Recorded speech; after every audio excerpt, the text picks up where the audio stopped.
Hi! ఈరోజు video ఏంటంటే బొబ్బర్ గారెలు అన్నమాట. ఇంట్లో ఈజీగా, సింపుల్‌గా ఎలా చేసేసుకోవాలో చూసేద్దాం. దానికోసం బొబ్బర్ పప్పుని తీసుకొని ఒక 2, 3 అవర్స్ నానబెట్టుకోవాలి. 3 అవర్స్ మంచిగా నానబెట్టేసుకున్న తర్వాత దాన్ని పైన పొట్టు పోయేంత వరకు వాష్ చేసుకోవాలి. మొత్తం నీట్‌గా వైట్‌గా వచ్చేంత వరకు కాదు, కొంచెం పొట్టున్నా పర్వాలేదు. నీట్‌గా పొట్టంతా తీసేసుకున్న తర్వాత దాన్ని వేరే బౌల్‌లోకి తీసుకొని మంచిగా వాష్ చేసుకోండి. వాష్ చేసేసుకున్న తర్వాత కొంచెం పప్పుని పక్కకు తీసుకోండి. అదెందుకో లాస్ట్‌లో చూద్దాం.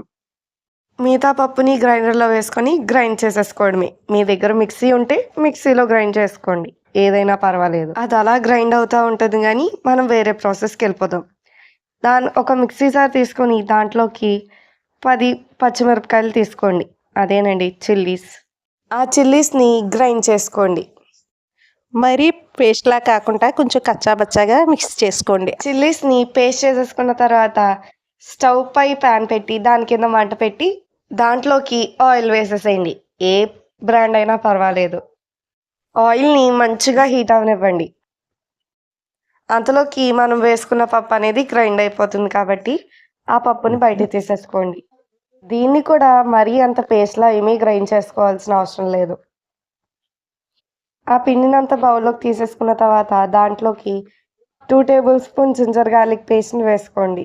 తర్వాత దాంట్లోకి మనం ఏదైతే గ్రైండ్ చేసుకొని పక్కన పెట్టుకున్నామో చిల్లీ పేస్ట్‌ని వేసేసుకోండి.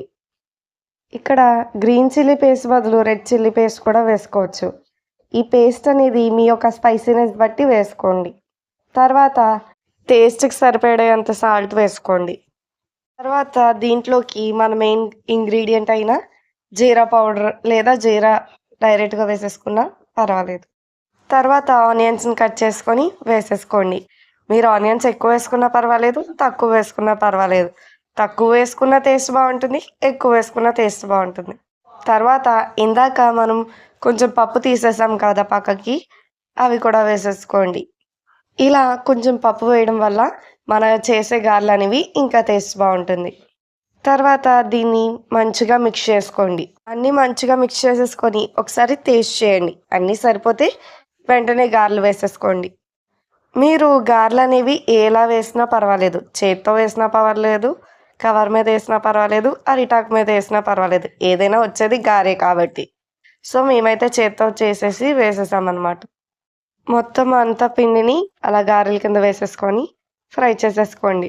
వేసేటప్పుడు జాగ్రత్త, చేయి కాలితే ఏం చేయలేము. సో వీడియోలో చూపించిన విధంగా బ్రౌనిష్ కలర్ వచ్చేంత వరకు ఫ్రై చేసుకోండి.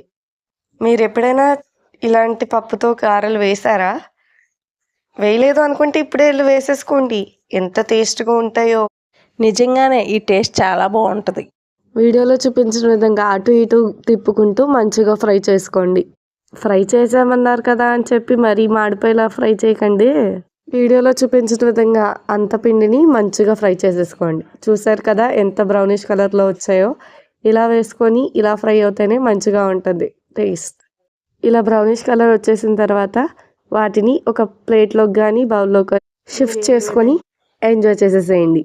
మేమైతే మంచిగా ఎంజాయ్ చేసాం. మీరు ఇప్పుడే వెళ్ళి మా వీడియోని ఫాలో అయిపోయి ఈ గారెలు చేసుకొని ఎంజాయ్ చేయండి. మీరిప్పుడు వరకు ఈ పప్పుతో గానీ ట్రై చేయకపోతే ఈ ఒక్కసారి ట్రై చేసి చూడండి. దీనికే ఎడిట్ అయిపోతారు మీరు. చూసారు కదా ఎంత క్రిస్పీగా వచ్చాయో. ఈ వీడియో గాని మీకు నచ్చినట్లయితే లైక్ చేయండి, షేర్ చేయండి, కామెంట్ చేయండి, సబ్స్క్రైబ్ చేసుకొని పక్కనే ఉన్న బెల్ ఐకాన్ని క్లిక్ చేయండి. మరికొన్ని వీడియోస్ కోసం తప్పకుండా వెయిట్ చేయండి. మా ఛానల్ని సపోర్ట్ చేయండి. అందరు చూస్తున్నారు కానీ లైక్ చేయకుండా వెళ్ళిపోతున్నారు. So please like, share and subscribe.